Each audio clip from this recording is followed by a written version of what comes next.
میرے پردادا رحمت اللہ علیہ کے پاس ایک انگریز آیا. ان کا قد بہت بڑا تھا، پگڑی پہنتے تھے بہت بڑی، کوئی 12-14 گز کی، اور شلوار ان کی ہوتی تھی کوئی 10-12 گز کی، قمیص، بہت بڑا قد تھے، بہت بھاری جسم تھا. ایک انگریز آیا، درویش تھے، اللہ والے تھے. آخری وقت ان کا یہ تھا کہ خود اپنے انگوٹھے باندھے، تہجد پڑھی، سر قبلہ کی طرف کیا، اس دنیا سے رخصت ہو گئے. اور اسی دن ہر بندے کو الوداع کیا، حتیٰ کہ مسجد کو بھی الوداع کیا. الوداع الوداع الوداع، بس اب روانگی ہے. ایک انگریز کمشنر تھا، وہ آیا، اس نے عجیب بات بتائی. اس نے کہا کہ میرے ہر گھر کے کونے سے، ہر بستر میں سے عورتوں کے بال نکلتے ہیں، مرد کے نہیں. عورت کا بال لمبا بڑا ہوتا ہے، پہچان ہو جاتی ہے. ہر بستر سے، رضائی ہے، بستر ہے، کمبل ہے، گھر کے ہر کونے سے، ہر فائل سے، ہر کاغذ سے، ہر کتاب سے، کوئی بھی کام ہے، کوئی بھی کام ہے، کوئی بھی ہے، عورتوں کے بال نکلتے ہیں.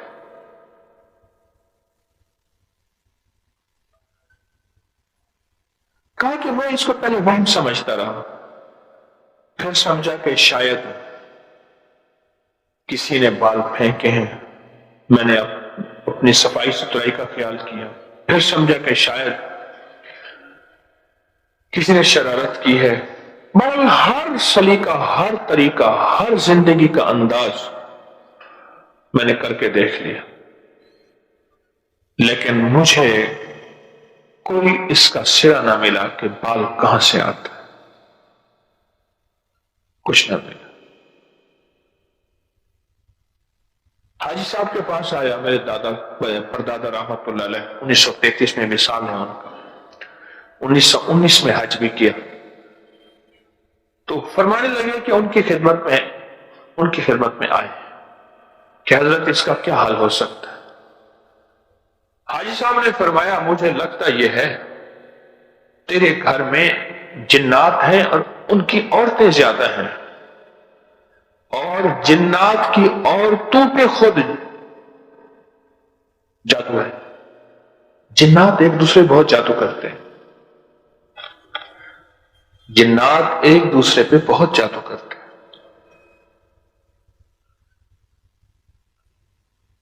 دیکھیں، کتا کاٹتا ہے،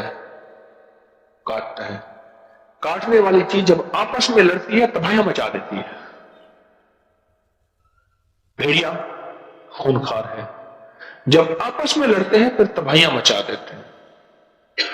مرغ اس کے پاؤں کے ساتھ نوکیں ہوتی ہیں، اسے خاریں کہتے ہیں، اس کی خاروں کو مرغ لڑانے والے باقاعدہ دھارے بناتے ہیں. جب مرغ دو چیزوں سے لڑتا ہے، جو اصیل مرغ لڑنے والا مرغ ہے، ایک چونچ سے، ایک خار سے، نیچے پاؤں مارتا ہے لڑنے والا مرغ.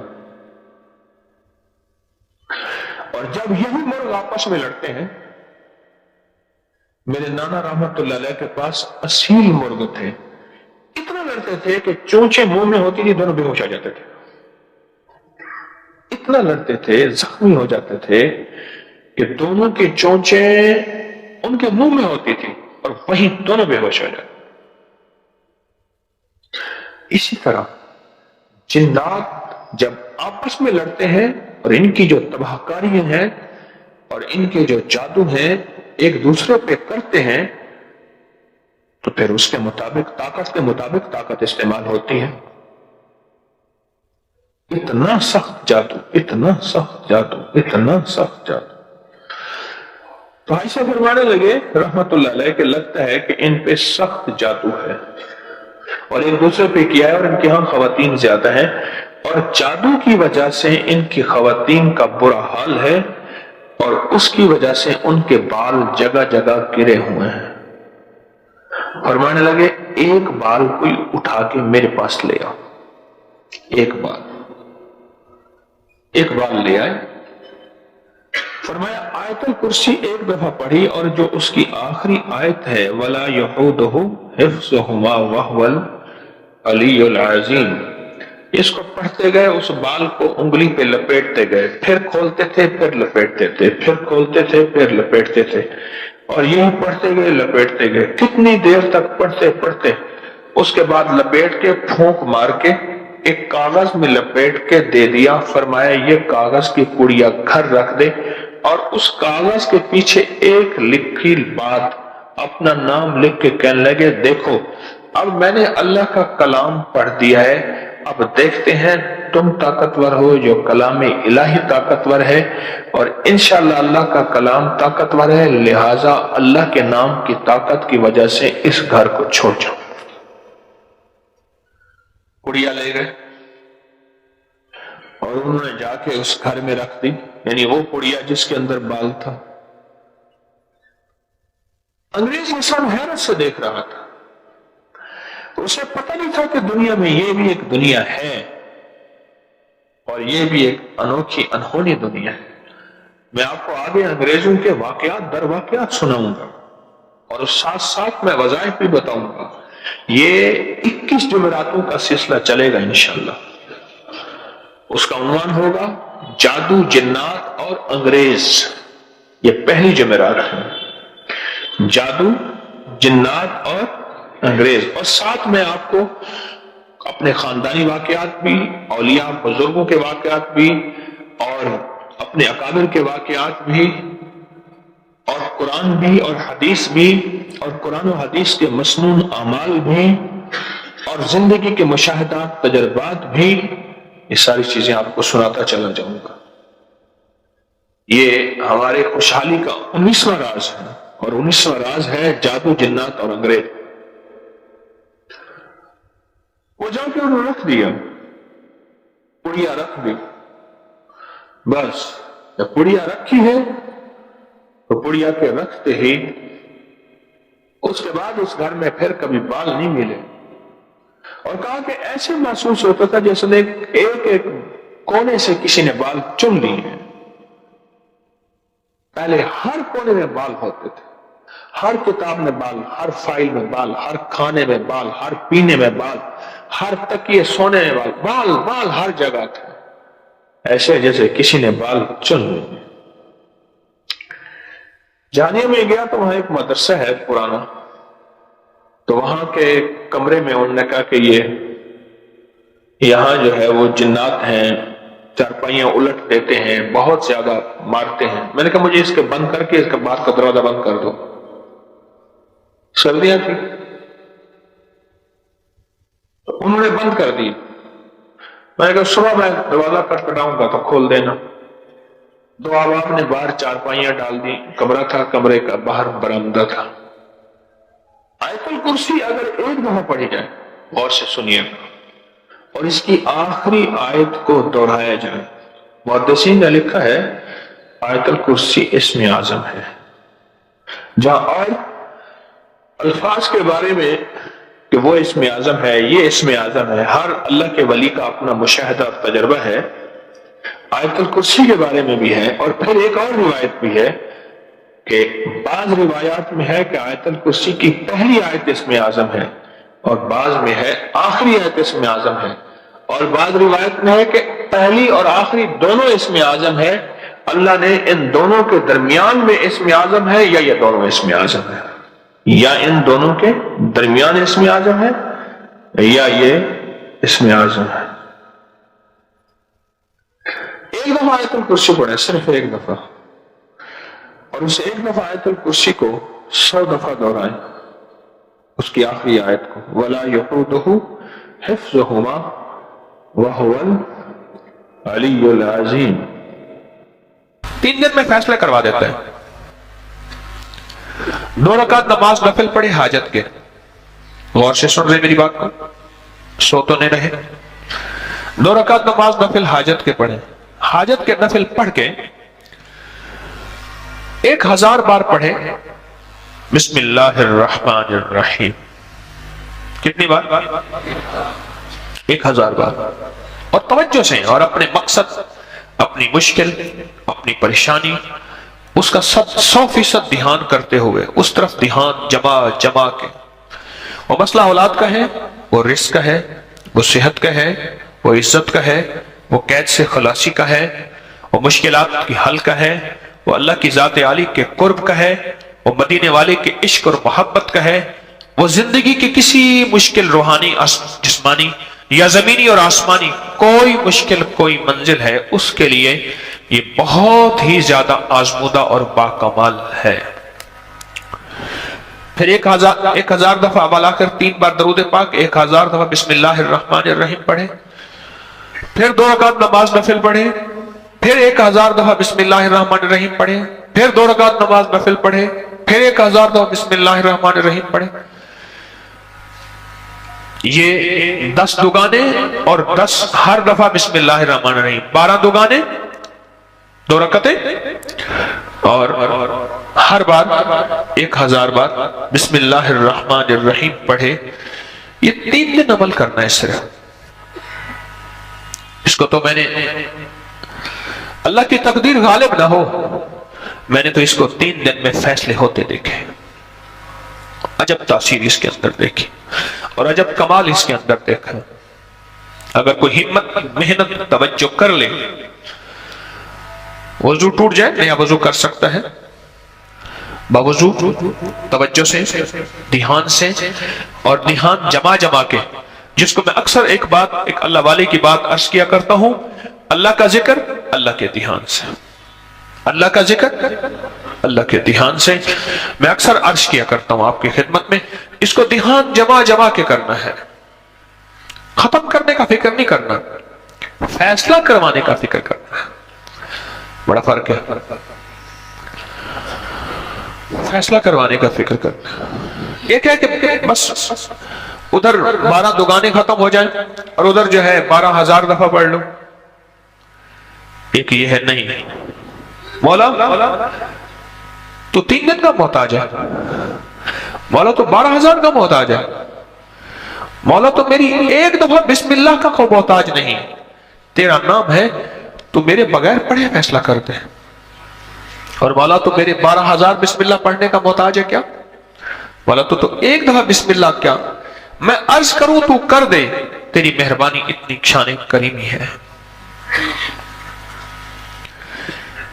تو عمل تعداد پوری کرنے کا فکر نہ ہو، میری بات پہ ذرا غور کیجئے گا، بلکہ قبول ہونے کا فکر ہو، محبوب ہونے کا فکر ہو، مقبول ہونے کا فکر ہو. اس کا فکر زیادہ ہو اور بہت زیادہ اس کا فکر ہو. 3 دن میں تو فیصلے ہوتے دیکھیں. اس میں ایک چھوٹا سا واقعہ اچانک یاد آیا. ایک صاحب گئے بیرون ملک، وہاں کئی سال رہے. 2-2.5 سال کے بعد آتے تھے. گھر میں لڑائیاں ہوتی تھیں، ہنگامے ہوتے تھے، چلے جاتے تھے. ایک دفعہ اچانک آ گئے بغیر اطلاع کے، اور کسی نے ان کو بدگمانی میں مبتلا کر دیا کہ تیری بیوی کا چال چلن، اس کا انداز ٹھیک نہیں ہے، مشکوک ہے. اچانک آیا اور جھگڑے ہوئے اور بیوی کو نکال دیا. حالانکہ اکٹھے رہتے تھے، جوائنٹ فیملی تھی، اور وہ کمزور کردار کی نہیں تھی. اس کا شک اور بدگمانی، اور اتنا بڑھا کہ طلاق تک معاملہ پہنچا، اور اس نے 1 طلاق بھجوا دی. اب سارے پریشان. تو میں نے ان سے عرض کیا، میں نے کہا بھائی ایک عمل ہے میرے پاس، ہے ذرا مشقت والا، کہ میں عام طور پہ مشقت والے عمل نہیں بتاتا. آپ میرے جتنے عمل اٹھا کے دیکھ لیں اس میں مشقت والے عمل نہیں ہیں. میری کوشش ہوتی ہے آسان چھوٹے عمل بتاؤں جس میں اللہ کی مخلوق کو کرنے میں سہولت ہو. میں کہ یہ عمل ہے مشقت والا، اور اس عمل میں ایک بات خاص طور پہ ہے کہ اس عمل کو پورا کرنے کا فکر کیا تو شاید اللہ کریم ہے فائدہ کر دے. لیکن ایک ہے کہ عمل کو پورا کرنے کا فکر، اور ایک ہے کہ قبول ہونے کا فکر. جب قبول ہونے کا فکر ہوتا ہے اس وقت گڑ گڑانا بھی اور ہوتا ہے، بھکاری بننا بھی اور ہوتا ہے، مانگنا بھی اور ہوتا ہے، اس کا انداز بھی اور ہوتا ہے. کیا خیال ہے؟ اس کا درد بھی اور ہوتا ہے، اس کا غم بھی اور ہوتا ہے، اس کی چبھن بھی اور ہوتی ہے، اس کی کڑھن بھی اور ہوتی ہے. یہ اور چیز ہوتی ہے جب قبول ہونے کا فکر ہو. اور جب قبول ہونے کا فکر نہ ہو، بس عمل پورا کرنے کا فکر ہو، تو پھر نہیں. ابھی مجھے ملے ایک صاحب وہاں چترال میں، درس کے بعد آ کے بیٹھے، کہنے لگے میں بڑے عرصے سے آپ کو جو ہے وہ تلاش کر رہا تھا. تو میں نے کہا، کہنے لگے 86 میں آپ کا میرے ساتھ ایک سفر ہوا تھا. پھر اس نے ساری نشانیاں بتائیں. اوہو، کہنے لگا اس وقت سفر ہوا تھا. میں نے کہا ایک مسجد یاد ہے جہاں ہم نے تراویحاں پڑھی تھی اس سفر میں، وہاں شمالی وزیرستان میں وانا میں گئے تھے، میرلی میں گئے تھے، دتا خیل میں گئے تھے، مامی روگا میں گئے تھے. شمالی وزیرستان کے علاقے ہیں.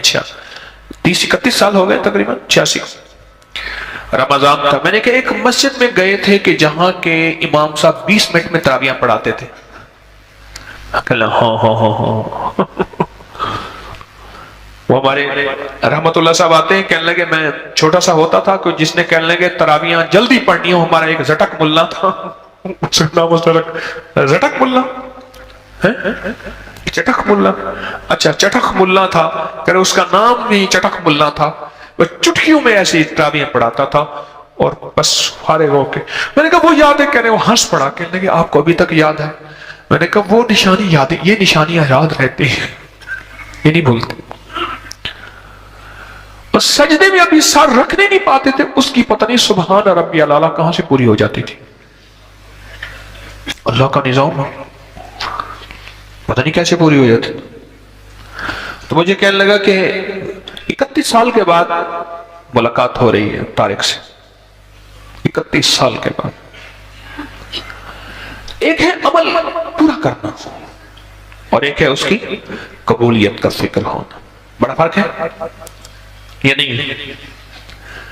جب قبولیت کا فکر ہوگا اس کا درد اور ہوگا، اس کا مانگنا اور ہوگا، اس کا انداز اور ہوگا، اس کا گڑ گڑانا اور ہوگا، اس کا بھکاری بننا اور ہوگا. پھر اونگ آئے گی، پھر نیند آئے گی، جمائیاں آئیں گی، یوں ہاتھ کر کے جمائیں آئیں گی، نہیں آئیں گی. فکر ہے نا، سوار ہے. جب فکر سوار نہیں ہوتا پھر سب کچھ ہوتا ہے. حالانکہ بٹھایا توجہ لینے کے لیے ہے، اس کو توجہ خود دی جا رہی بیچارے کو. اللہ کا نظام ہے. اگر میں محروم ہوں تو پھر یہ میری قسمت ہے. لکھا پردیس قسمت میں وطن کو یاد کیا کرنا، جہاں بے درد حاکم ہو فریاد کیا کرنا.